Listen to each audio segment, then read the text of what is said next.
Então, galera, seguindo aqui a aula, a gente vai falar um pouco sobre os povos da Mesopotâmia, certo? Começando pelos Sumérios, né? Os Sumérios eles foram um dos primeiros povos mesopotâmicos.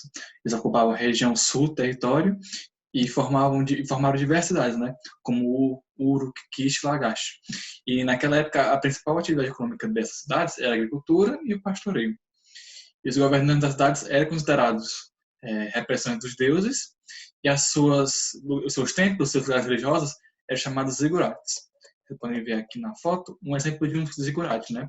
Aqui eram chamados templos onde haviam tanto as congregações religiosas, né, os eventos, quanto também era o lugar onde havia a administração das cidades e onde havia o comércio, registros de pagamento de impostos. Acontecia aqui, basicamente. A cidade ela ficava ao redor, basicamente, dos zigurates, né, administrativamente, certo? E os sumérios eles foram os primeiros a utilizar a escrita cuneiforme, né, aquela escrita rudimentar que a gente viu na aula passada, e a registrar, né, os seus acontecimentos, as suas ideias, os seus economias. E era uma forma bem rudimentar, né? Poucas pessoas tinham acesso a esse tipo de escrita, que eram os escribas. E com o tempo eles acabaram sendo dominados pelos povos acadianos, que viviam ao norte das Terras Sumérias, e invadiram elas e dominaram, e unificaram elas por volta de 2400 a.C., criando o Império Acadiano. E eles absorveram a maior parte da cultura e regiões sumérias, certo? Sendo também politeístas e utilizadores da escrita cuneiforme.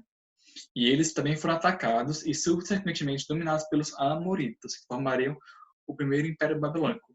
Então, esses dois povos estão relativamente ligados, porque tipo, os sumérios eles foram os primeiros povos a ocupar a região, a se desenvolver cidades.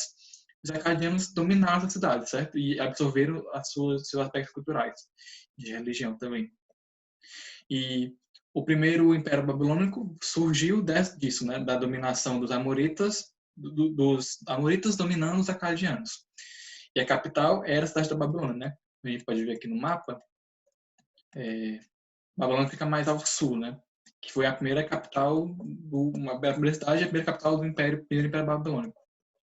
E o principal rei nessa época deles foi o Hammurabi, que unificou e conquistou toda a região da Mesopotâmia e também foi responsável pela organização dos mais antigos códigos de leis escritos da história, o Código de Hammurabi. Então, um parênteses, antes de continuar falando dos povos, aqui é a imagem do Código de Hammurabi, né? E esse Código de Hammurabi, ele foi um dos primeiros códigos de leis escritos. Não é que o Hammurabi tenha criado as leis já existiam antes dele, bem antes dele, né?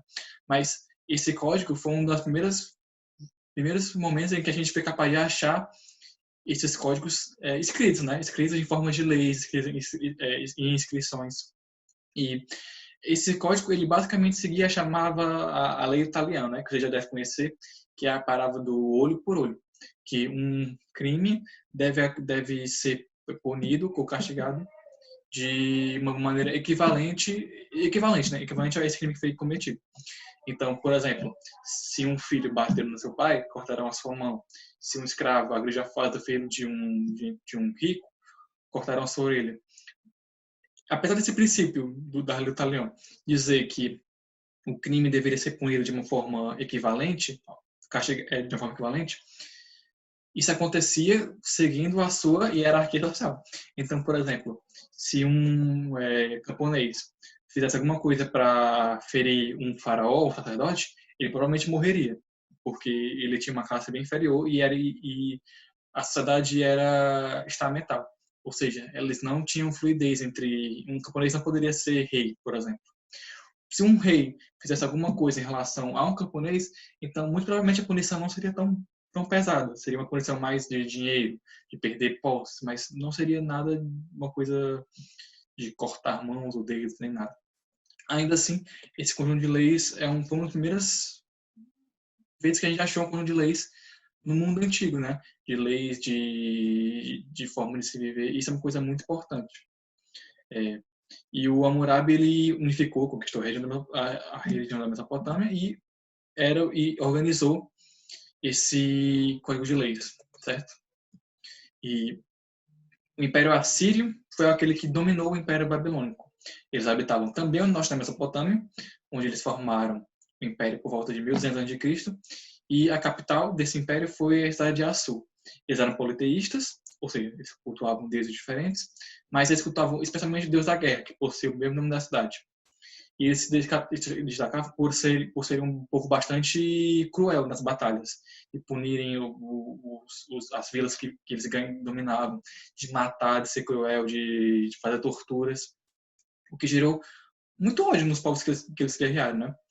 E com o tempo eles acabaram perdendo espaço para outros povos, e um deles são justamente os caldeus, né?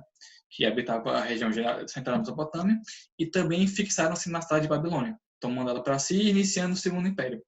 Destaque por Nabucodonosor, que está na Bíblia, né? É responsável por uma grande expansão territorial e pela construção de vários templos, palácios e os chamados jardins suspensos, que eram basicamente estruturas gigantes, né? De jardins que eram palacetes gigantes, quase um oásis, que eram até maravilhas do mundo antigo.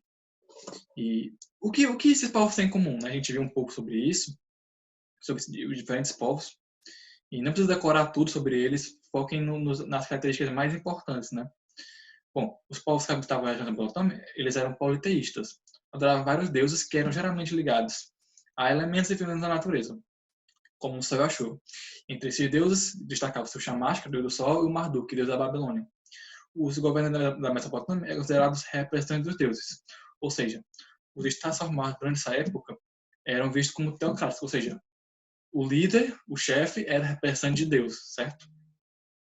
E os mesopotâmicos também dominavam a astronomia e a matemática, além de ter conhecimentos médicos avançados para o período. Ou seja, eles tinham conhecimento de ciência, de matemática, de astronomia, que era uma coisa bastante rudimentar, mas que existia sim. Eles não eram simplesmente um povo, sei lá, a gente tem muito aquela memória da época da pré-história, né, dos povos que viviam, eram nômades, que não tinham, tipo, que só faziam fogo com pedras, assim. Essa época já passou. Essa época de agora, esses povos já têm uma tecnologia rudimentar, mas ela existe, certo? É importante entender isso. É importante também entender a religião, né? Tipo, o que eles cultuam, o que acreditavam, a parada do politeísmo.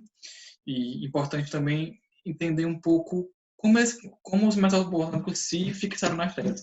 E a partir de onde eles fixaram e o que eles desenvolveram, né? A parada das cuneiforme, nas obras hidráulicas. E isso é mais ou menos o básico sobre o povo mesopotâmico, né? Sobre como eles viviam e surgiram. E no próximo vídeo a gente vai resolver questões sobre isso para ficar mais tranquilo e fácil para vocês, beleza?